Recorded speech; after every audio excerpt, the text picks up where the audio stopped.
Hi, Charles Fay here with my wife Monica, and kids are home from school because of the coronavirus outbreak, and now parents are dealing with the schooling. They are. Not easy, and we have some ideas here that we do get a lot of calls, a lot of people struggling, kids and parents alike. So we're all feeling the pain right now, if you will, in regards to that, because we just don't know how to make it happen and be successful, or to even feel like we're being successful. And one of my big passions is, how do we help people avoid getting into power struggles that just darken the whole family atmosphere, that result in no good and hurt relationships. So let's talk about how some things that we can do. Monica has some great experience with that. So what was the first thought that you had? Well, one of the things I think is realizing that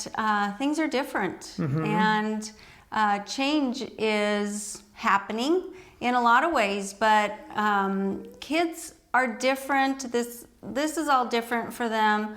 They learn differently from their teachers, and they'll learn differently from you. So the teachers may be successful doing something that you're not successful doing. So it's navigating those waters, trying to figure out what works, but just accepting this is hard, and it's going to be different. It's going to look different. Maybe even between all of your kids, it's going to look different. And I've talked to thousands and thousands of teachers over decades, and one of the most common themes that they'll share with me is, I do great teaching other people's kids. And then when I have to teach my own, it is so hard. And so I don't know if that's encouraging to you, but even the people who do it on a daily basis, who have degrees in education and are very skilled, their own kids, it's a different ballgame. Yeah. So just accepting that, giving yourself a little bit of grace that way, and your kids too. Yeah. I think this is a stressful time for everybody, and so we just want to work together, figure out the things that we can have success with, and tomorrow may be different. That's right. Yeah. And keep first things first. And the first thing, if we achieve nothing during this time other than us maintaining really good relationships with our kids, and setting the kind of limits where they learned how to help out around the house when they were home, and treated us with respect. If that's all we achieved, how great that would be. And they'd go back to school and they would catch up. But we're gonna give you some ideas where you can even achieve more than that. Yeah. So I think many of us, as we got into this, we're saying, well, it's just an early spring break. And spring break usually means we're pretty lax and we sleep a little later. Maybe we just aren't really much on a schedule.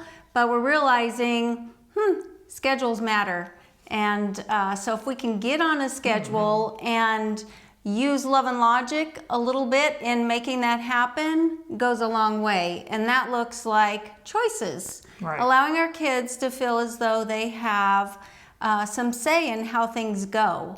And so it may look like, well, do you guys think you want to get up at, for every family it's going to be different, 7, or you think you want a little more time and 7:30 seems reasonable? Are you thinking you want to eat breakfast first, or are you going to take care of doing some of the early chores first? You want to start on math today, or is it going to be science?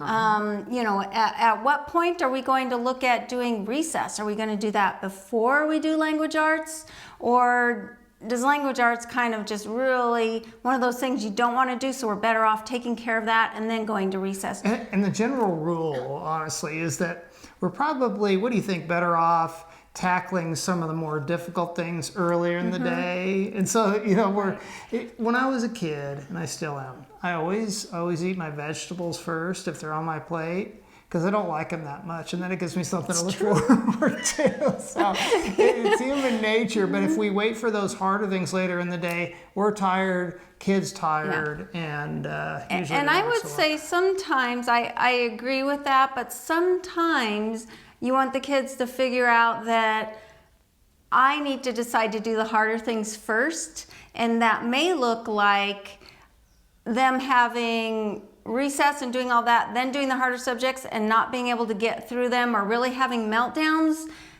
And then later on we have that kind of does sound a little bit like delayed consequence come up on them. So, you know, then the next time we can say, oh man, you remember yesterday it was really hard? Some kids decide to do those things first, and then some of the easier things for them. Right. Yeah. Right. Lots of empathy. Boy, do we need empathy now. Right. We really do. Really do. Yeah. And so having that schedule, and one of the things I often say to parents is set aside a time and place for the learning. Yes. And then they can either learn by doing the work, or they can learn by thinking about it sometimes if they get a little resistant. But there aren't other exciting things for them happening in the home at that time. And most of you already have this going on. You've already got that place set aside for them to do homework. So this is an extended homework time, and you already have the location, so they know how that works, right? That's going on. One thing that I've had great success with, and I know your kids have to do this every day, is setting a time limit on how long any one subject takes to do. And what do you often... Well, I just know from business, and I hope I can remember how this goes, but the amount of time that people take to complete a task almost always expands to the amount of time that they're given to complete the task. And that's an old business management truth that I think really holds true in so many different areas of life. So if I give an employee just an unlimited amount of time to complete a certain task, it's going to take that long. And then if I shorten it, they'll come to me and say, oh, I really need more. And of course, we'll be flexible with that. But what a great opportunity for kids to learn how to time manage, though. But Monica, they already are doing that every day. They can't take all day to do math. They can't take all day to do science. They know how to work within those confines of the time already. So you're just holding them accountable at home, and when time's up, and we're moving on. And now, a couple questions though. Yes. I mean, I really gotta ask you this. So, what if they're not done? I mean, are you really suggesting, or they've done it sloppily? Are you really suggesting, Monica, that we would stop and move on, or stop learning for the day? I mean, are you suggesting that? Well, so I'm trying to think, what do the teachers do? Can they wait for one kid to finish a subject before they move on? Or do we have to move on as a group and just say, okay, we have homework for later. That's an option, right?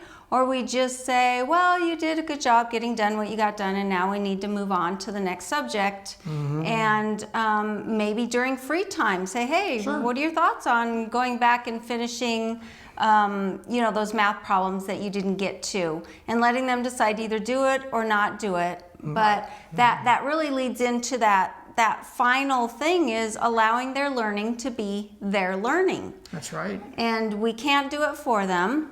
We definitely cannot when they're at school, right? We're not taking that on. So we shouldn't feel as though we should be doing that at home either.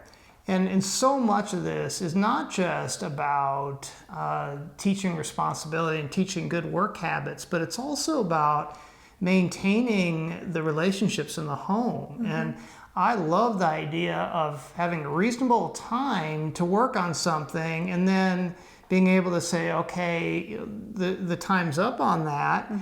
Because what that also allows us to do is to move on and enjoy each other, because parents, we also need to be parents. We also need to be able to have some fun with our kids. There's a season for all things. And that brings up maybe an impromptu time off. Hey, we're gonna take this time off, just impromptu, and let's go play a game, or let's just, what do you want to do for a few minutes? Let's throw a ball around. Let's hang out and allow a little bit of flexibility that way.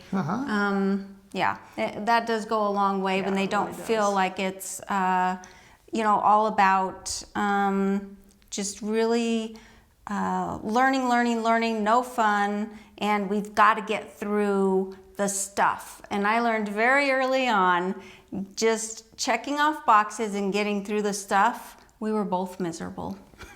Yeah. And Yeah, I don't me mean too. him. I mean well, yeah. Cody. We were Yeah, just yeah. miserable. So, yeah. So hope this helps. There's so many other things that we'd like to share with you, but we decided that we would just share a small number that were digestible.